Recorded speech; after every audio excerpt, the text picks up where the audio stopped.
You to Andy McCarthy right now, the former U.S. Assistant Attorney, Fox contributor. Andy, I don't know if these charges stick or these 9 additional ones, tax evasion, but I know they potentially carry a lot of prison time if they do. Could you elaborate on that? Yeah, there's 9 charges in all, Neil, so it's a combined 17 statutory years. That is, if you combine all the statutes that are at issue, they provide for a penalty of 17 years.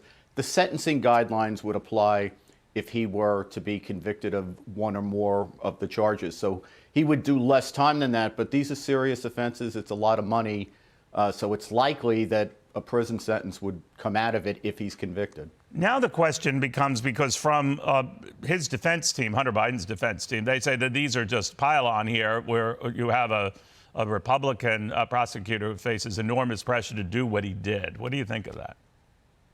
Well, I think it's a preposterous argument.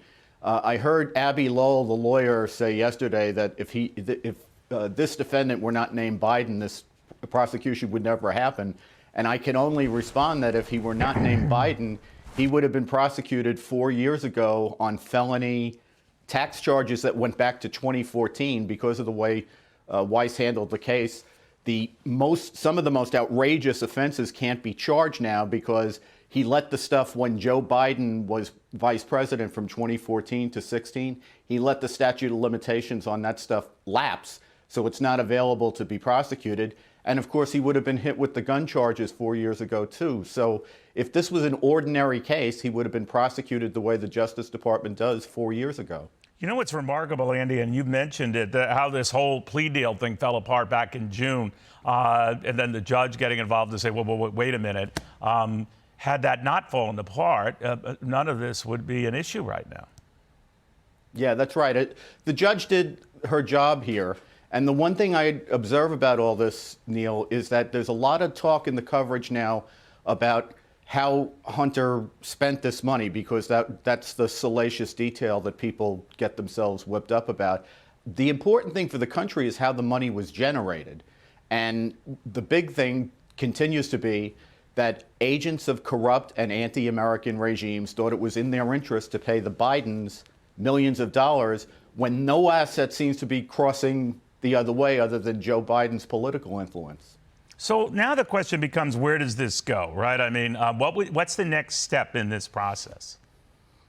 Well, you know, I'm going to say about Hunter the same thing I say about President Trump when similar questions come up, and that is his dance card's getting a little full now. It's not easy to schedule trials when you're indicted in multiple districts, thousands of miles away from each other. So he already faces a significant gun prosecution in Delaware. This is a tax case. They kind of move at a snail's pace. I could easily see this being strung out for a long time, perhaps after the election.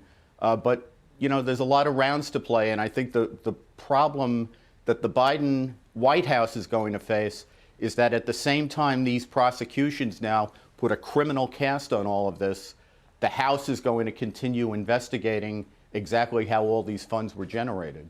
Got it. All right. Andy, good seeing you again. Hope you have a Merry Christmas, my friend, if we don't chat again. You too, Neil. Thank you. All right, Andy McCarthy. Hi, everyone. I'm Brian Kilmeade. I want you to do me a favor. I want you to click to subscribe to the Fox News YouTube page. This is the only way that I know for sure that you're not going to miss any great commentary, any great news bites, any great interviews coming your way on Fox. You can get it all here on YouTube. So subscribe right now.